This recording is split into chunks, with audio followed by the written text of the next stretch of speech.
Good morning, everyone. My name is MightyStream. Today is October the 11th. I'm going to do your Just for Today in a meditation. I'm brought to you by Hope Through Navigation, and this is our H.O.O.D Recovery Services. You can reach me at recoveryofhope21@gmail.com. Okay, let's go ahead and get into the meditation.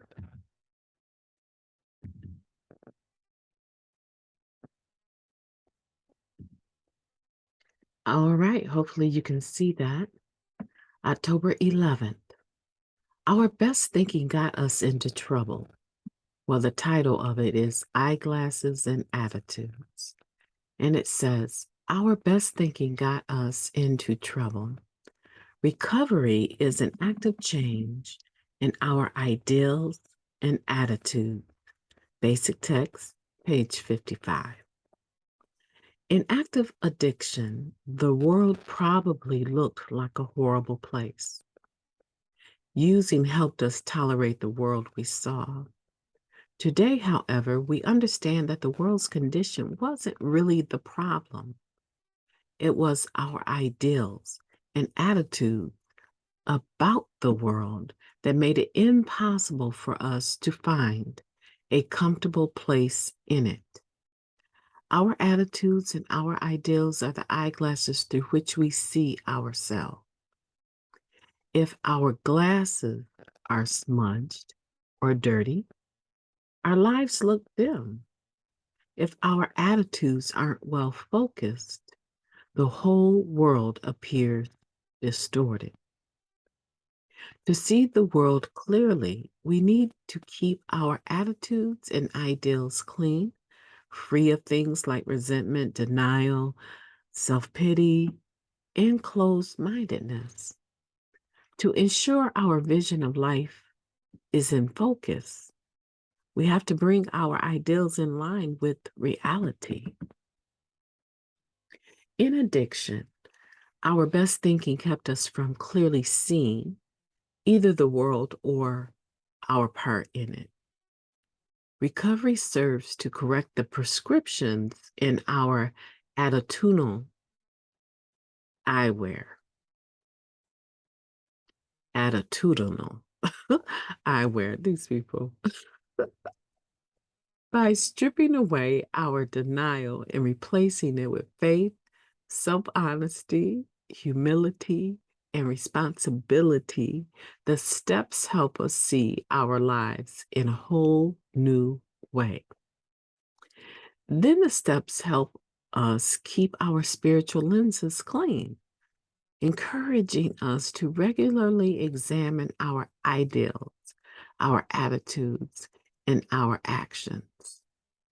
Today, seen through the clean lenses of faith and recovery, the world looks like a warm, inviting place to live. I love that sentence. Just for today, I will view the world and my life through the clean spiritual lenses of my program. That's a beautiful meditation. It was really, I would say, difficult for me to stay focused within the reading. My mind was in 1,000 places, and it went to these different places of how dim, even after all of these years clean, that I have a tendency to still see life. So that tells me that I still have some work to do, right? I still need to clean my spiritual eyeglasses. And I hope that you understand the place from which I'm coming. Let's go ahead and take a moment of silence so we can unpack this together. Moment of silence now, please.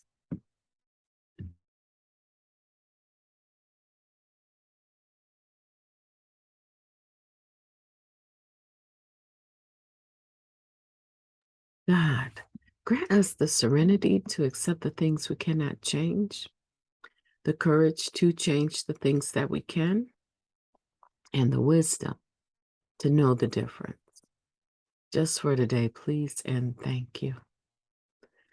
Yeah, so I love the title, Eyeglasses and Attitudes, and it makes the correlation that our attitude, and this is a very true statement, our attitude are like eyeglasses. Our attitude is what we see things through, okay? Or how we see things. Our attitude frames everything. That's the best way for me to put it. It frames everything that we see. If you're having a well-adjusted attitude, because I think people think an attitude is something that you put your glasses on and you put them off. You put them on to bring things into focus and you put them off. They're not like reading glasses. They're like the prescription type glasses. The attitude is like that. That for the most part, you need to put these eyeglasses on in order to see everything better. Right? So I want to make sure that you're not having this ideal that your attitude is something that you can adjust so quickly. You can put it on and take it off, put it on and take it off. No, if you're noticing, like sometimes I do, I notice that it's not my first thought that I'm going to run with. It's the adjusted thought because there's still those automatic negative thoughts that are running riot that I never voice because I know that they're negative. I also don't give them the authority to determine how I'm going to respond to something. So what am I saying? I'm saying that I'm probably a trained optimist, right? But I used to be and can easily be pessimistic, meaning that I look at things with judgment, with negativity, what can be fixed about this. This is the more natural part, right, of myself. And so what I have to do, because I know that it causes conflict in my life, not just in the lives of others, although it does, it causes conflict in my life because that's not who I want to be or who I'm trying to become. So being optimistic or making sure that my attitude is positive, for me, I have to wear these glasses of outlook and optimism and joy and peace seeking. I have to wear those all the time for me to see what life is like in a sense that doesn't scrutinize every little detail. Although I'm able to see it, I'm also able to see it in a better light. And that's what this meditation is about. Our active addiction caused us to look at the world like, man, wish I wasn't even here. Or who can I get or take advantage of next? And then we come in here. And I made a comment at a meeting yesterday. I said, the reasons why I use the things that brought me into Narcotics Anonymous, when I get here, even though I stop using the drug, those same things still exist.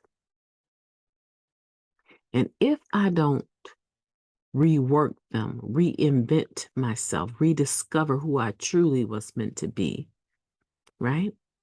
Using all of the tools of the program, I will easily slide back into the using because the using was only a symptom of what was uneasy about me, the dis-ease within me, the disease of addiction, right? It was only a symptom that I was sick.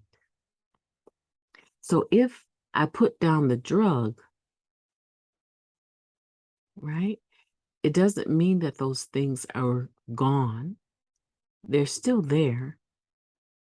And they might appear to be a bit worse now because I don't have something to create in an illusion about them. And if you think that you were optimistic and joyful and people just was crazy to be around you when you were using, that's probably not the complete truth. I had potential to be optimistic and joyful and happy and kind to other people. But when I got here, I was still filled with negativity. I was still filled with resentment, denial, self-pity, self-loathing, closed-mindedness. And all of those things are easily accessible when I take the clear viewing eyeglasses of recovery off. Recovery changes me. The program of recovery changes our attitude over time, not overnight. And I think that's what people struggle with, is that they think that, okay, so I got here, my view was distorted, my spiritual lenses were a bit dirty, right? Everything was distorted. So I look at everything that way. But now I've changed. And so it should also change. But that's because you're putting on reading glasses. You haven't committed to wearing your eyeglasses of recovery all the time. Step 12 makes it very, very clear and very, very plain and a lot more easily understood than this meditation. We apply these spiritual principles in all of our affairs. It should be your go-to. Some people, they wake up and they know they cannot take a step out of that bed without grabbing them eyeglasses off of their nightstand and putting them on. They have an awareness that their eyes are flawed, their view is flawed, and that they have to adjust them with something that equalizes each eye. Okay, how they see things. And that's what we need to do. Recovery has to be something that we put on daily, not just when we're reading a book. And most of us try to read the book by its cover, right? So I hope that's helpful for you today. I hope that you'll move forward in your day. And remember that you will view the world and your life through the clean spiritual lenses of my program. And I want to, for some people that are listening and you're not sure if you want to step up and subscribe and become, a part of this community, I just want to encourage you to do so. I have no intention of sponsoring you. I'm not trying to sponsor you. I'm not trying to replace what Narcotics Anonymous offers as tools.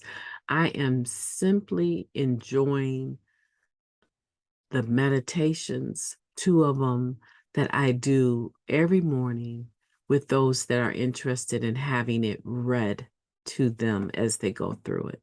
Some people perceive things better that way, and also some people just don't have the time to do it, and they can listen as they go along in the vehicle. And so I just want to encourage you, if you're kind of on the fence about this, there's other YouTube channels out there, plenty. There's plenty of Facebook recovery, type groups. I don't see this as anything different from that. Okay. So I just want to encourage you, if you're trying to make a decision, if you want to be a part of the community, just determine how you feel when you get done. Take with the right eyeglasses, right? With the right eyeglasses, because I would assume with that right adjustment that you would be able to enjoy the discussions that I'm having here on the podcast about the meditations. I welcome you. with open arms. And as always, to all of my other listeners that are enjoying this and reaching out to me, I want to thank you. I want to encourage you to make sure to share the podcast with someone that you may know that is struggling, but maybe they're not interested in coming to the meetings. Send this to their phone and say, listen to this every day and just see if you start to warm up towards the ideals of recovery. And maybe it is for them. Okay, so we want to respect people's privacy. Again, my name is MightyStream. I'm planning on having a great day. And I hope that you will too. Have a great day on purpose. It's the gift of desperation that has us able to enjoy the day. So enjoy it on purpose. I'll be talking to you soon.